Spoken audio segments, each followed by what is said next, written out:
Hi everybody, I hope you're all doing really good. I am back with another one of these videos explaining different things that have to do with chronic illness. And today I really wanted to talk about something that a lot of people ask me because I think it's something that we know within the chronic illness community, but everyone else is kind of like, whoa, what the hell are you talking about? Which is the use of the term Spoonie. Now, what does being a Spoonie mean? Well, it actually doesn't have anything to do with being the little or the big spoon, as many people think when we say this. This comes from the idea of spoon theory and the fact that pretty much every single person with a chronic illness or a disability essentially is subject to spoon theory. And you're probably wondering what the hell is spoon theory. Right, well, let me explain. Spoon theory is the way we have to talk within the chronic illness community about the energy or effort that things may take us, because it's essentially our currency, the way that we, I guess, operate or quantify, how taxing something is gonna be or not.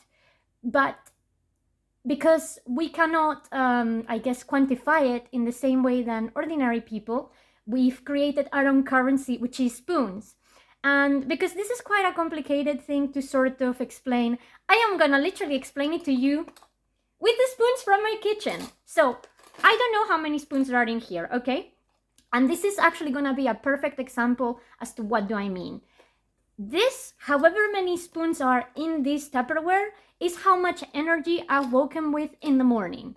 This is like my battery, but I have no idea how much it is. It looks pretty full, right?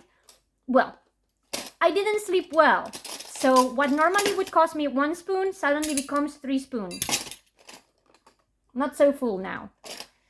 Suddenly I need to go outside and it's raining, so it takes me longer to get to the store, or I am more wet, or I don't know, it's simply unpleasant. What normally would cost me 1 spoon suddenly transforms into 3.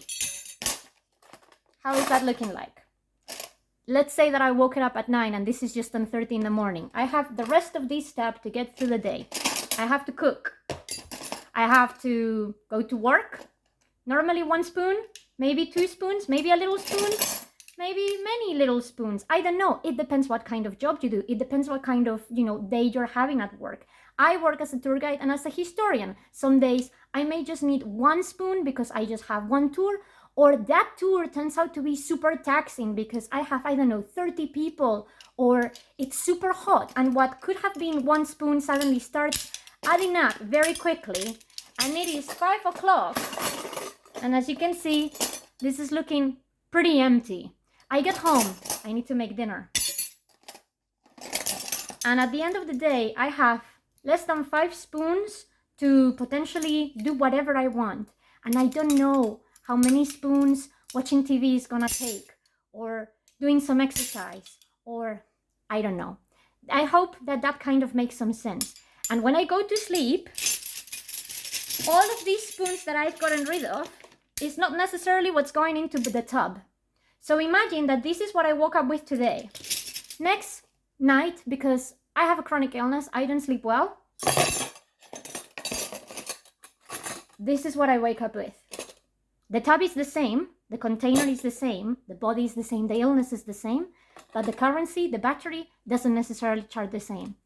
And I wake up, and maybe tonight, despite sleeping not so well, I manage okay with breakfast. And maybe today work was not so bad. And maybe today I only need to go and buy dinner or need to do food shopping.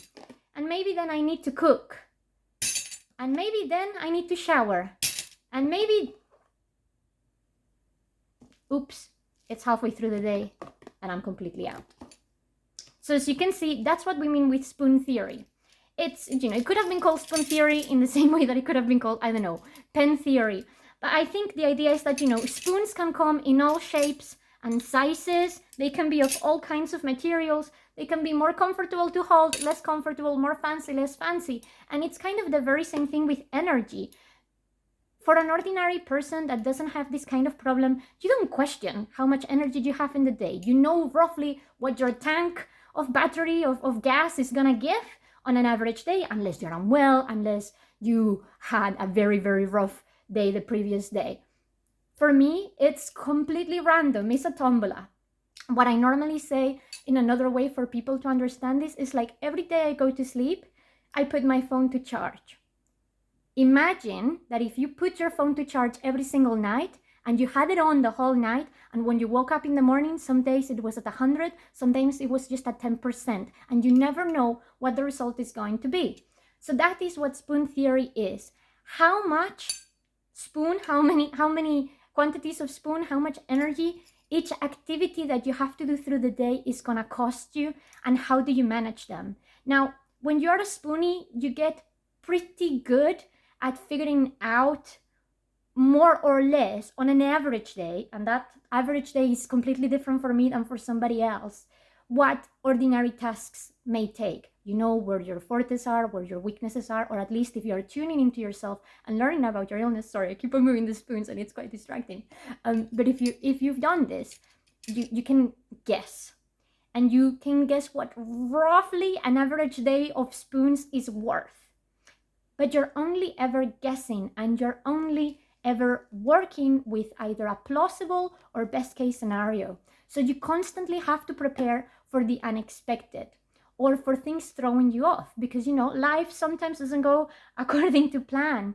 So this is the reason why spoon theory is important, so that we as chronically ill people become aware of our energy levels, not just throughout the day, throughout the week, throughout the month. And you're probably wondering, well, why do you need to be aware of your energy levels throughout the week, throughout the month, or throughout the year?